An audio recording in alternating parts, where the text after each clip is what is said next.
the iron wasn't pure. In 2017, a team from the University of Copenhagen analysed rivets from 7 different Viking ships spanning 3 centuries. Every single sample showed the same anomaly: bone charcoal. Viking iron was forged using charcoal made from ground bones, animal bones primarily, but the chemical signatures in several samples indicated something else. Human bone produces a distinct calcium phosphate ratio when burned, a ratio that appeared in rivets from at least 3 major ship finds. This means that the Vikings were literally binding their ships together with the remains of the dead: horses, cattle, dogs, and humans. The ships weren't just built from wood, they were forged from flesh. The dead became part of the structure, their essence absorbed into the metal, their spirits bound into every joint, every seam, every connection point. To the Vikings, this wasn't horrifying. It was necessary. They believed that death made things stronger. When the carved dragonhead was finally mounted to the prow, the ship's transformation was complete. But these weren't decorations meant to intimidate enemies. Recent analysis of dragonhead carvings has revealed something far more disturbing about their true purpose. The eyes were hollow.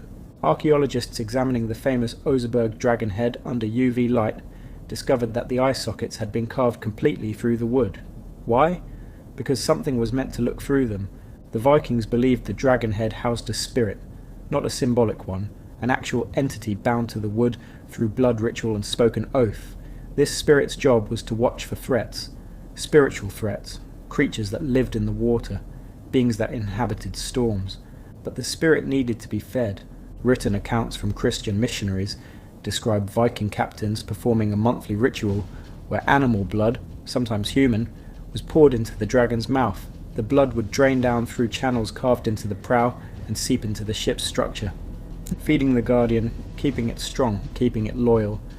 Because the Vikings believed something that kept priests awake at night: the dragon could turn, if neglected, if insulted, if starved.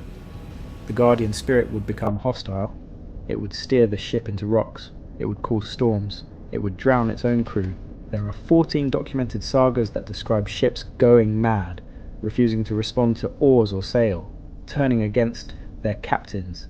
In every case, the solution was the same: blood sacrifice, usually a slave, sometimes a crew member chosen by lot.